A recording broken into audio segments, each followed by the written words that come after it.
तेलंगाना के सीएम रेवंत रेड्डी ने street light मंसूबे पर ओहदेदारों के साथ जायजा इजलास किया। हुकूमत बड़ी कंपनियों से मेंटेनेंस के लिए टेंडर्स मदू करेगी। रियासत भर में स्ट्रीट लाइट को शमसी तवानाई पर चलाने का मंसूबा है। शफाफियत के लिए IITs के जरिए थर्ड पार्टी ऑडिट्स होंगे। हर खंबे का तफसीली सर्वे किया जाएगा। तमाम street lights command control centre से जोड़ी जाएंगी। AI पर मबनी मॉनिटरिंग से खराबियों का फौरी पता चलेगा। देहात में स्ट्रीट लाइट्स की देखभाल पंचायत के जिम्मा होगी। सरापंच बराह रास्त जिम्मेदार होंगे। PD इवज इस मंसूबे पर अमल दरामद की निगरानी करेंगे।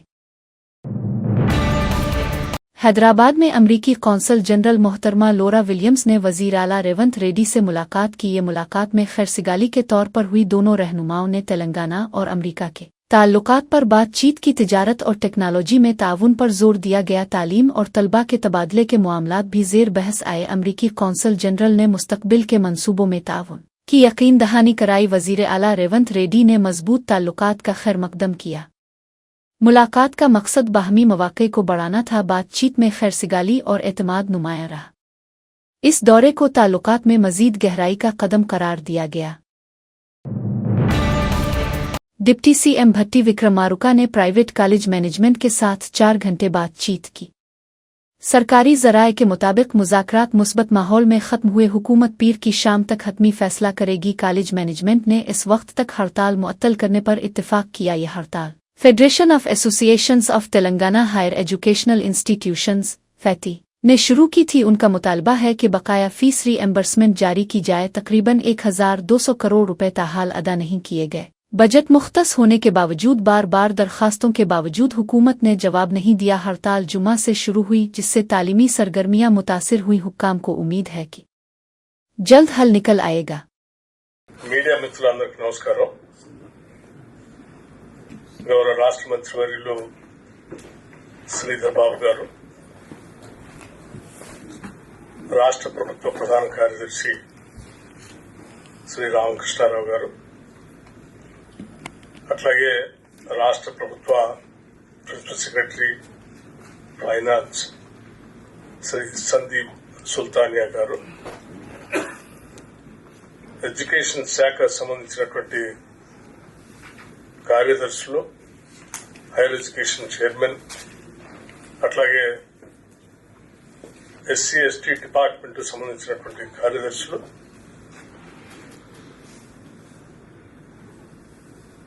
కళాశాల యాజమాన్యం, సుదీర్ఘంగా అందరం కలిసి దాదాపు ఒక 4 గంటల సేపు సుదీర్ఘంగా చర్చలు జరిగాయి. ఈ చర్చలన్నీ సానుకూలంగా కొనసాగాయి. ప్రైవేట్ కళాశాల యాజమాన్యాల సమస్యలను కూడా అర్థం చేసుకున్నాం. ఈరోజు ఆదివారం కావటం వల్ల రేపు సాయంత్రం కల్లా ప్రభుత్వ పరంగా ఒక ప్రకటన చేస్తామని చెప్పాం. అప్పటి వరకు సమ్మెను విరమించమని కోరాం. వారు కూడా సానుకూలంగా స్పందించారు. ధన్యవాదాలు. KTR ने कांग्रेस हुकूमत पर फीस रीएम्बर्समेंट स्कीम को बंद करने का इल्जाम लगाया। उन्होंने कहा कि डॉक्टर YS राजशेखर रेड्डी ने तलबा की फलाह के लिए इस स्कीम को शुरू किया था। ये स्कीम तेलंगाना के तकरीबन 13 लाख तलबा को फायदा पहुंचा रही थी। डिप्टी CM भट्टी विक्रमार्का ने हाल ही में कहा कि इसे जारी रखने के लिए पैसे नहीं हैं। KTR ने कहा कि कांग्रेस तलबा को माली मदद से महरूम कर रही है। उन्होंने याद दिलाया कि 2014 के बाद BRS हुकूमत ने 3000 करोड़ के बकाया जात अदा किए थे। उनका इल्जाम था कि कांग्रेस हुकूमत तालीम को तरजीह देने में नाकाम रही है। KTR के मुताबिक तलबा का मुस्तकबिल खतरे में डाला जा रहा है। उन बयानात से रियासत में सियासी तनाज़ा पैदा हो गया। KTR ने यकीन दिलाया कि BRS तलबा के हुकूक के लिए जिदोजहद जारी रखेगी। నిన్న వీళ్ళు ఏమంటారు ఎరికైనా కాంగ్రెస్ వాళ్ళు డిప్యూటీ సీఎం ఏ డిప్యూటీ సీఎం అయితే మాట ఇచ్చిండో మాకు తెలుసు 100 సంవత్సరాల పార్టీ 120 సంవత్సరాల పార్టీ రాష్ట్రాన్ని ఎట్లా నడపాలో మాకు తెలిసినట్టు ఎవరికి తెలియదు అని చెప్పిన పెద్ద మనిషి నిన్న చెప్తున్నాడు మీకు ఫీజు రీయింబర్స్మెంట్ ఇచ్చినందుకు మాకు అక్కడ పైసలు లేవట విద్యార్థులకు. అంటే ఎంత అన్యాయం అంటే 13 లక్షల మంది విద్యార్థులు, ఒక్కరు కాదు ఇద్దరు కాదు, 13 లక్షల మంది విద్యార్థులకు ఇలా శటగోపం పెడుతున్నది కాంగ్రెస్ పార్టీ. వాళ్ళు సర్టిఫికెట్లు తీసుకోలేకుండా కాలేజీలకి వెళ్ళి వాళ్ళని ఆగం చేస్తున్నది కాంగ్రెస్ పార్టీ. ముస్లింలు కావచ్చు, ఎస్సీలు కావచ్చు, ఎస్టీలు కావచ్చు, బీసీలు కావచ్చు, లేదా అగ్రవర్ణాల్లో ఉండే పేదలు కావచ్చు, బాగుండాలే చదువుకోవాలన్న ఉద్దేశంతో ఒక మంచి పథకం ఆనాడు రాజశేఖర రెడ్డి గారు పెడితే దాన్ని కొనసాగించింది కేసీఆర్ గారి ప్రభుత్వం. మనం ఎన్నడూ వివక్ష చూపెట్టలేదు. చంద్రబాబు నాయుడు గారు ఏమన్నా మంచి పథకం తెచ్చింటే దాన్ని కూడా కొనసాగించినాం. రాజశేఖర రెడ్డి గారు ఏమన్నా తెచ్చింటే దాన్ని కొనసాగించినాం. రోషయ్య గారు ఏమన్నా తెచ్చింటే దాన్ని కొనసాగించినాం. అట్లాగే కిరణ్ కుమార్ రెడ్డి ఏమన్నా మంచి.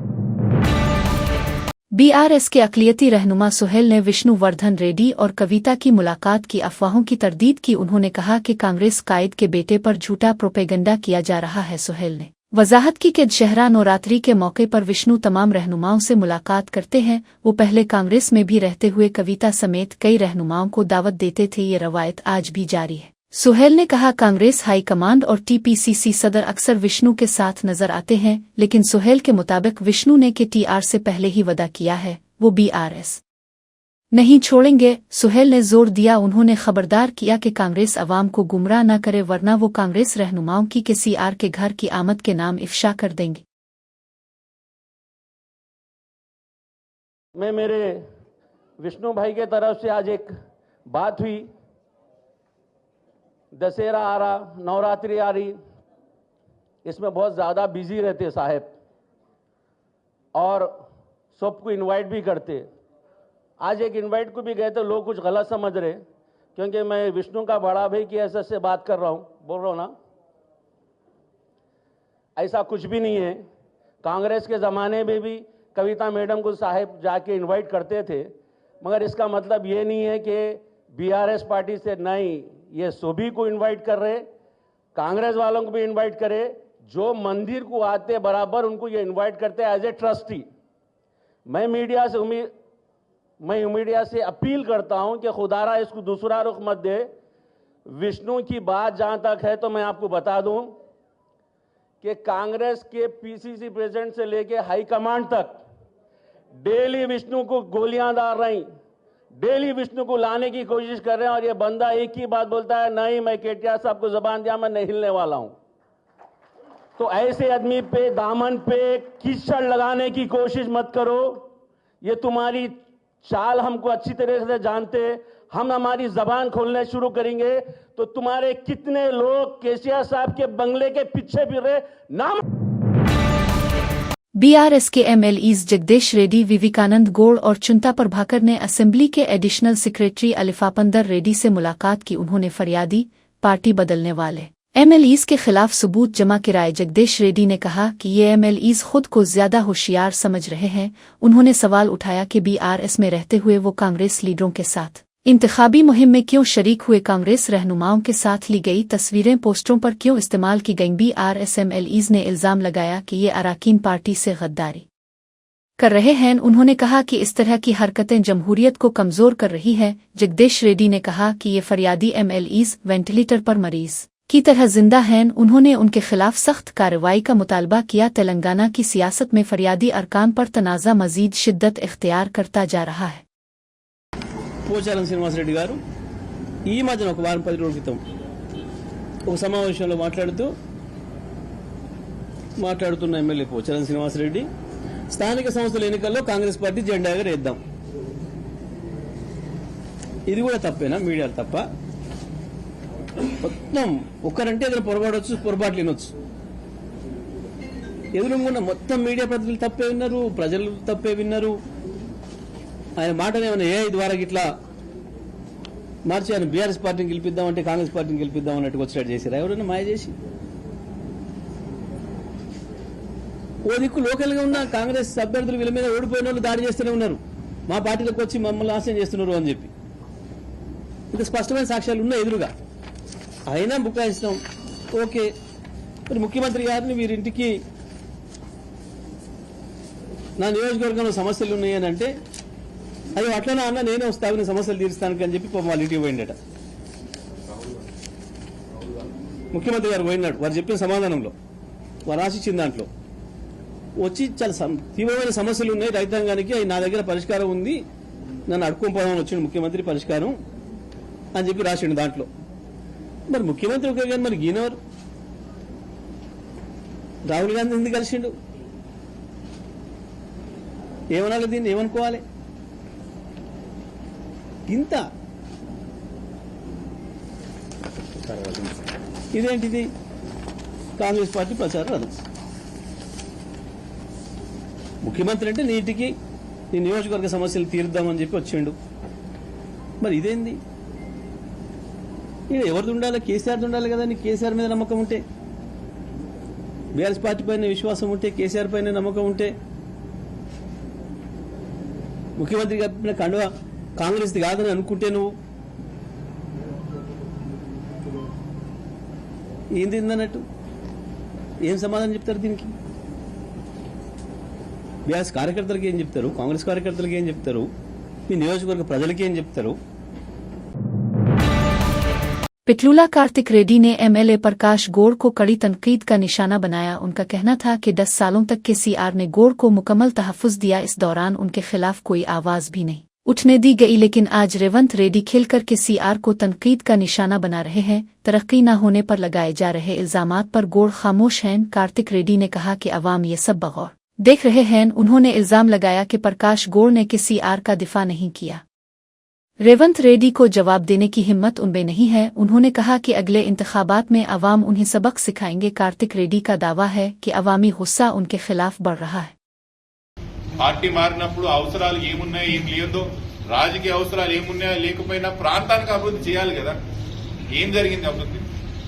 ఏం లాభం జరిగింది? అన్నిటికన్నా నాకు కోపం వచ్చే విషయం ఏంటంటే, ఈ రోజు నేను ఎందుకు బయటకు వచ్చి ప్రెస్ మీట్ పెట్టాల్సి 3 రోజుల నుంచి నేను మాట్లాడగలుగుతానంటే, 10 సంవత్సరాలు కేసీఆర్ గారు అధికారంలో ఉన్నప్పుడు ప్రకాష్ గౌడ్ గారి మీద ఈగ కూడా వాళ్ళని ఎమ్మెల్యే గారు కనీసం ఎమ్మెల్యే గారి మీద ముఖ్యమంత్రి గారు ఆ రోజు ముఖ్యమంత్రి గారు ఈగ కూడా వాళ్ళనీయలేదు.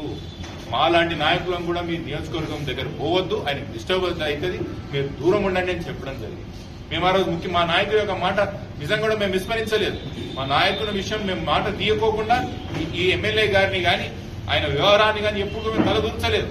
10 సంవత్సరాలు మొక్కటం లేని మహారాజుగా కేసీఆర్ గారు మిమ్మల్ని చూసుకున్నాడే నియోజకవర్గానికి.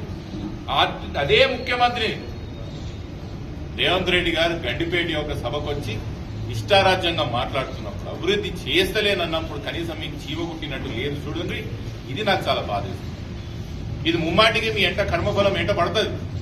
మీకు ఇంత మంచి చేసిన నాయకుడు ఆయనని ఇష్టం వచ్చినట్టు అటు ముఖ్యమంత్రి గారు మాట్లాడుతుంటే, ఎటువంటి అభివృద్ధి చేయలేదని ముఖ్యమంత్రి గారు చెబుతుంటే, ఈరోజు కాళేశ్వరం అని మిగతా అడ్డమైన కేసులని పెట్టి ఏదో విధంగా ఇబ్బంది పెట్టాలని చూస్తుంటే కనీసం చలనం లేదు చూడండి ప్రకాష్ గౌడ్ గారు. ఇది ముమ్మాటికి ప్రజలు గమనిస్తున్నారు. మీకు రానున్న రోజుల్లో ఏ सुप्रीम कोर्ट ने नए वक्फ तरमीमी कानून पर जुज़वी स्टे दे दिया। अदालत ने कानून की 3 अहम दफात पर रोक लगाई। फैसले में कहा गया कि वक्फ बोर्ड में मुस्लिम अराकीन की अक्सरियत लाजमी है। चीफ एग्जीक्यूटिव ऑफिसर सिर्फ मुसलमान ही होना चाहिए। मजीद कहा गया कि बोर्ड काउंसिल में 3 से 4 गैर मुस्लिम अराकीन ही शामिल हो सकते हैं। इस कानून के खिलाफ 100 से जायद पिटीशंस दायर की गई थी। दरखास्त गुजारों का मौक़िफ़ था कि तरमीम से बोर्ड की मुस्लिम शनाख्त कमज़ोर होगी। बेंच ने तवील समाअत के बाद फैसला सुनाया। ये फैसला चीफ जस्टिस BR गावई की सरबराही वाले बेंच ने सुनाया। मामले पर मजीद निगरानी सुप्रीम कोर्ट करेगा। AIMIM सरबरा असदुद्दीन ओवैसी ने वक्फ तरमीमी कानून पर सुप्रीम कोर्ट के अबूरी हुक्म पर रद्द अमल दिया। उन्होंने कहा कि ये सिर्फ आर्जी राहत है, मुस्तकिल हल नहीं। ओवैसी ने कहा कि NDA हुकूमत का बनाया कानून वक्फ जायदादों के लिए खतरा है। उनके मुताबिक इस कानून से कब्जा माफिया को फायदा होगा। उन्होंने तशवीश जाहिर की कि वक्फ जायदादों की तरक्की राक जाएगी। ओवैसी ने जल्द अज जल्द हतमी समाअत का मुतालबा किया। उन्होंने जोर दिया कि सुप्रीम कोर्ट का मुकम्मल फैसला जरूरी है। उनका कहना था कि सिर्फ आखिरी हुक्म ही वक्फ असासों को बचा सकता है। ओवैसी ने कहा कि कौम को अदालत से इंसाफ की उम्मीद है। उन्होंने उम्मीद जाहिर की कि सुप्रीम कोर्ट जल्द फैसला सुनाएगा। यह है कि ये तो एक इंटरिम ऑर्डर आया है और हम तो ये चाहेंगे कि सुप्रीम कोर्ट जल्द से जल्द इसका एक फाइनल डिसीजन दे दे पूरा एक्ट के ऊपर और उसकी हियरिंग शुरू हो। मेरी राय में, मेरी पार्टी की राय में यह है कि ये जो इंटरिम ऑर्डर आया है इससे जो कानून मोदी सरकार ने बनाया है, मोदी गवर्नमेंट ने बनाया है, एनडीए ने बनाया है, इससे वक्फ प्रॉपर्टीज का तहफ्फुज नहीं होगा, प्रोटेक्शन नहीं होगा और एंक्रोचर्स को रिवॉर्ड किया जाएगा। वक्फ प्रॉपर्टीज में कोई डेवलपमेंट नहीं आएगा। तो इसीलिए हम उम्मीद करते हैं कि सुप्रीम कोर्ट जल्द से जल्द एक फाइनल डिसीजन लेने के लिए जो भी जरूरी इक़दाम करना है वो सुप्रीम कोर्ट करे। मरकजी वजीर बंडी संजय ने चालापली रेलवे स्टेशन पर तंजिया बयान दिया। उन्होंने कहा कि मुझे समझ ही नहीं आया ये एयरपोर्ट है या रेलवे स्टेशन। ये रिमार्क्स तरक्याती कामों का जायजा लेते वक्त दिए गए। उन्होंने मंसूबे की तकमील के तरीके पर तंज किया। संजय का कहना था कि जदीद कारी के नाम पर फंड्स का गलत इस्तेमाल हुआ, इंफ्रास्ट्रक्चर अधूरा और उलझा हुआ लग रहा है। अवाम ने आलमी मेयार की सहूलियात की तवक्को की थी लेकिन मायूसी मिली। उन्होंने रियासती हुकूमत की नाअहली को निशाना बनाया। वजीर ने कहा असल तरक्की चाहिए, सिर्फ दिखावा नहीं। उनके इस बयान पर तेलंगाना भर में सियासी बहस शुरू हो गई।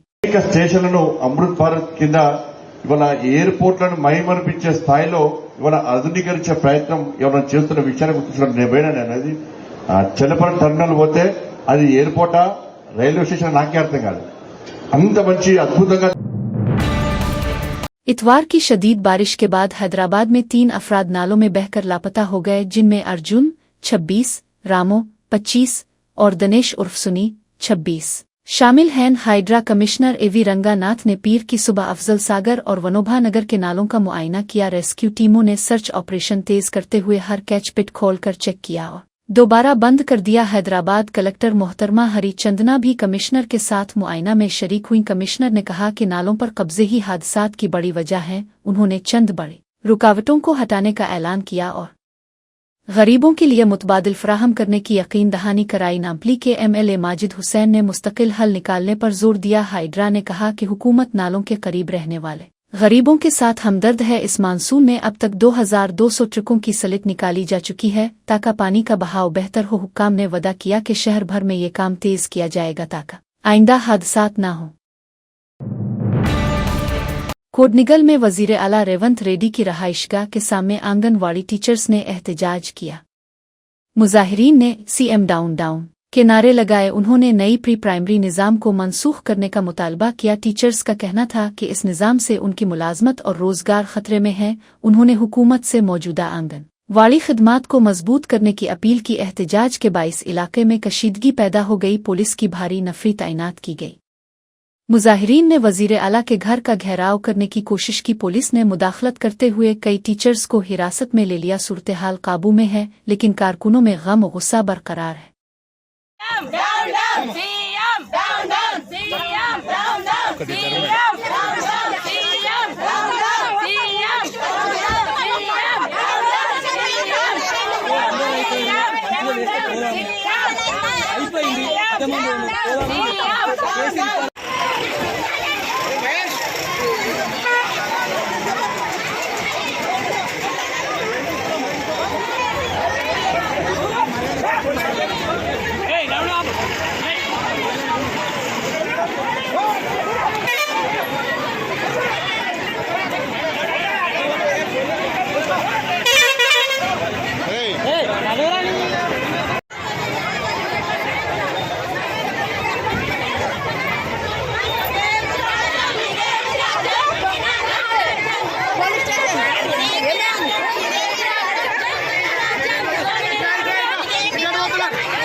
चुन्नूर के MLA और वजीर विवेक वेंकटा स्वामी के घर के बाहर आंगनवाड़ी कारकुनों ने धरना दिया। उन्होंने हुकूमत की प्री प्राइमरी स्कूल पॉलिसी को वापस लेने का मुतालबा किया।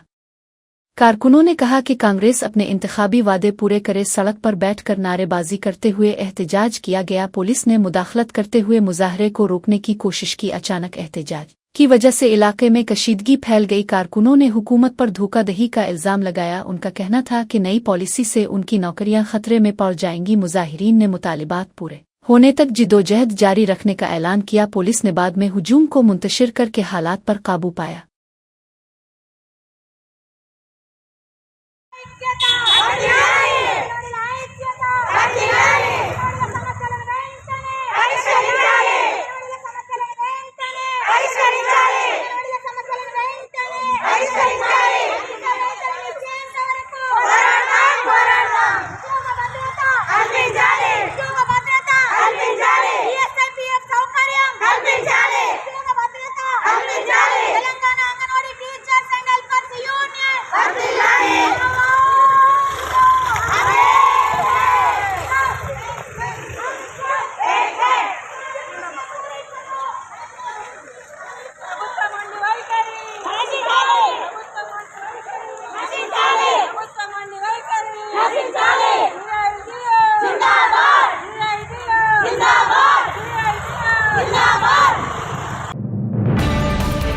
खम में कांग्रेस पार्टी में ग्रोही इख्तिलाफात शिद्दत इख्तियार कर गए। बोनिकल मंडल में हरीफ ग्रुपों के दरमियान तसादुम हुआ। कांग्रेस कायदीन ने एक दूसरे पर लाठियों से हमला किया। झगड़े में एक शख्स का कान कट गया। ख्वातीन ने जूतों से मुखालिफिन को मारा। इस वाक़ये में कई अफराद जख्मी हुए। एनी शाहिदीन के मुताबिक तनाज़ा मकामी बरतरी पर हुआ। गिरोही झगड़े ने जिला में कांग्रेस इत्तेहाद को कमजोर किया। पुलिस मौके पर पहुंचकर झगड़ा रोक। ये वाक़या खम कांग्रेस की गहरी दरारों को जाहिर करता है।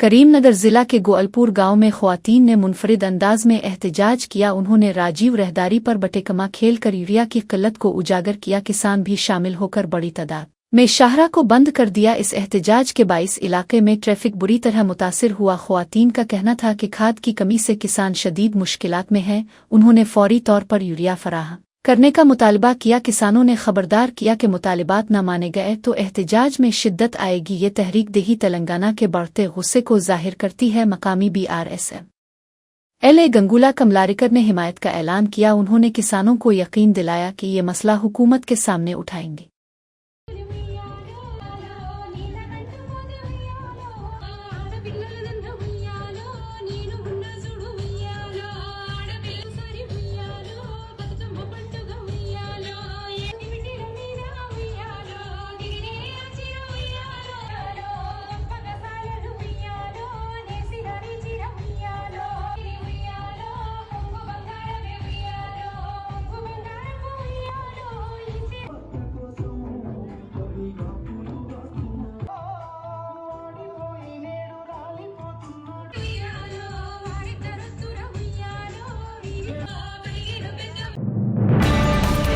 वरंगल जिला में किसान शदीद यूरिया की कमी का सामना कर रहे हैं। खानापुर मंडल के अशोकनगर में किसान आधी रात पहरा दे रहे हैं। ख्वातीन किसान नन्हे बच्चों के साथ जागती रही। बूढ़े किसान भी थकन और भूख बर्दाश्त करते रहे। सबको उम्मीद थी कि खाद की सप्लाई मिल जाएगी। कमी की वजह से खेती का शेड्यूल मुतासिर हुआ है। कई किसानों को फसल के खराब होने का खौफ है। मकामी अफराद ने खाद की तकसीम में बदनज़मी का इल्ज़ाम लगाया। हुक्काम अभी तक खातिर खा स्टॉक फराहम नहीं कर सकी। ये जिदोजहद तेलंगाना की ज़राअत में गहरी परेशानी को जाहिर करती है। हैदराबाद के फिल्म नगर इलाके में पुलिस ने मुबैना तौर पर एक ऑटो ड्राइवर को लाठियों से पीटा।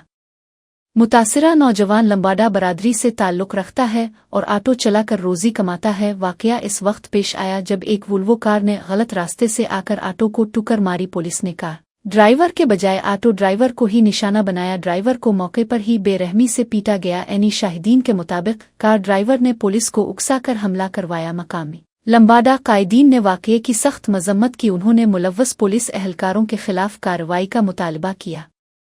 आसपास के ऑटो ड्राइवरों में शदीद गुस्सा फैल गया। बरादरी ने खबरदार किया है कि इंसाफ में ताख़ीर हुई तो बड़े पैमाने पर एहतजाज किया जाएगा।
లంచం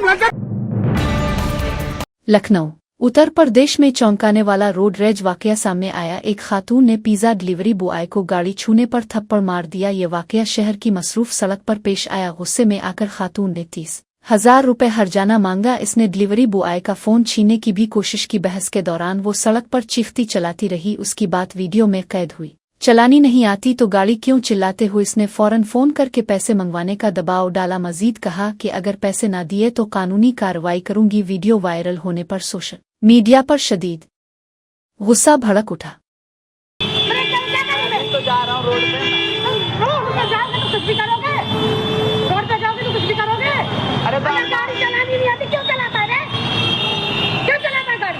मैम आप मार उल्टा रही हैं ऊपर से। मैं कह रही हूँ मैं मार नहीं तो खाओ नहीं हो गया तुझे। पहले फोन का पैसा मंगा मैंने किसी वक्त। अबे जा रही थी मैम, इधर कर रही थी और मैं भी जा रहा था। गलती से ब्रेक लगाया लेकिन हुआ नहीं और मैम की गाड़ी टूट गई है। ऊपर से मार रही बताओ। रीजनल रंग रोड RRR मुतासिरा किसानों ने HMDA दफ्तर के करीब एहतजाज किया। उन्होंने हुक्काम की लापरवाही पर शदीद गुस्सा जाहिर किया। HMDA ने एतराज़ात दाखिल करने की आखिरी तारीख मुकर्रर की थी मगर कोई भी अफसर एतराज़ात लेने आबाद करने के लिए मौजूद नहीं था। किसानों ने कहा कि उनकी बातों को नज़रअंदाज किया जा रहा है। एहतियाती तदाबीर के तौर पर पुलिस की भारी नफरी तैनात की गई। मुजाहिरीन ने कहा कि उनकी आवाज़ को जानबूझकर दबाया जा रहा है। उन्होंने शफाफ समात और इंसाफ का मुतालबा किया। HMDA दफ्तर के बाहर कशीदगी पाई गई। ये एहतजाज किसानों की बढ़ती नाराजगी को जाहिर करता है। ट्रेन के AC डब्बे में एक हैरान कुन वाकया पेश आया। खातून मुसाफिर ने सफ़र के दौरान सिगरेट सुलगा ली। साथी मुसाफिरों ने एतराज़ किया तो वो भड़क उठी। खातून ने सख्त लहजे में उनसे बहस शुरू कर दी। एतराज़ करने वालों को दबाने की कोशिश की गई। इस वाकया से डब्बे में कशीदगी पैदा हो गई। मुसाफिरों ने इस बदतमीज़ी पर शदीद नाराज़गी जाहिर की। उन्होंने रेलवे रूल्स की खिलाफ वर्जी पर कार्रवाई का मुतालबा किया। रेलवे हुक्काम मामले की जांच शुरू करने वाले हैं। ये वाकया मुसाफिरों के बढ़ते हुए बदनज़मी के रुझान को जाहिर करता है। बाहर चलो हिंदी पता नहीं। मैं तेलुगु में बात करेगा। वीडियो बनाओगे आप? यार ये बिल्कुल गलत बात है। नहीं इनको बोला मेरा वीडियो मत बनाए और डिलीट करे। नहीं ये तो लीगल है। हेलो ये तो लीगल है ना। ये तो लीगल है ना। मैंने तुमको ये तो लीगल है ना। बोला है जब मैं इज्जत से बोलूँ बाहर जाके फूको। बाहर फूकना भी अलाउड नहीं है इधर। ठीक है ठीक है। तुम्हारे भी सुखा नहीं फूक रही। ठीक है। मेरा ये डिलीट कर देना। इज्जत से बोल रही हूँ। मजा नहीं आएगा भाई। ठीक है जो करना है कर। जो करना है कर ले। नहीं मेरा वीडियो डिलीट कर। तो बाहर जा फिर। अब बाहर जा रही हूँ। जाओ फिर। तेरे बोले में तेरी ट्रेन नहीं है। अच्छा तो किसका है? तो किसका है? वीडियो डिलीट कर। आपका है ट्रेन? पहले वो सिगरेट लेके आपका है? अरे मैं बाहर जाने को मना कर रही हूँ क्या? जाइए ना फिर। तो मेरा वीडियो क्यों बना रहा है? Why are you smoking inside the compartment? Why are you smoking inside the compartment? It's a compartment. Don't you know that? अन्ना मेरी पुलिस में You are बुलाओ। arguing. मेरी पुलिस में Call the बुलाओ। RPF. जाओ एक काम Call the RPF. बुला पुलिस को बुलाना है ना। पुलिस को किसको अब बेटा अब आराम से बेटा। अब बेटा बुलाए रहे आप बेटा। भद्रादुरी के तागोडम जिला के दमापीटा मंडल में कशीदगी देखी गई। एलोरू जिला के चिंतलपावर से AP पुलिस मुर्गी चोरी की तहकीकात के लिए पहुंची। अहले गांव ने इल्जाम लगाया कि पुलिस ने एक खातून के घर में जबरदस्ती घुसकर परेशान किया। तहकीकात के बहाने खातून को हरासा किया गया। ये भी कहा गया कि उन्होंने CCTV कैमरे हटा दिए। अहले गांव पुलिस के रवैये से शदीद बरहम हुए। उन्होंने सवाल उठाया कि मकामी तेलंगाना पुलिस को क्यों इत्तला नहीं दी गई। ख्वातीन ने भी पुलिस पर हरासानी का इल्जाम लगाया। परेशान अवाम ने AP पुलिस टीम को यरगमाल बना लिया। इस वाकया ने देहातियों और पुलिस के दरमियान कशीदगी को बढ़ा दिया।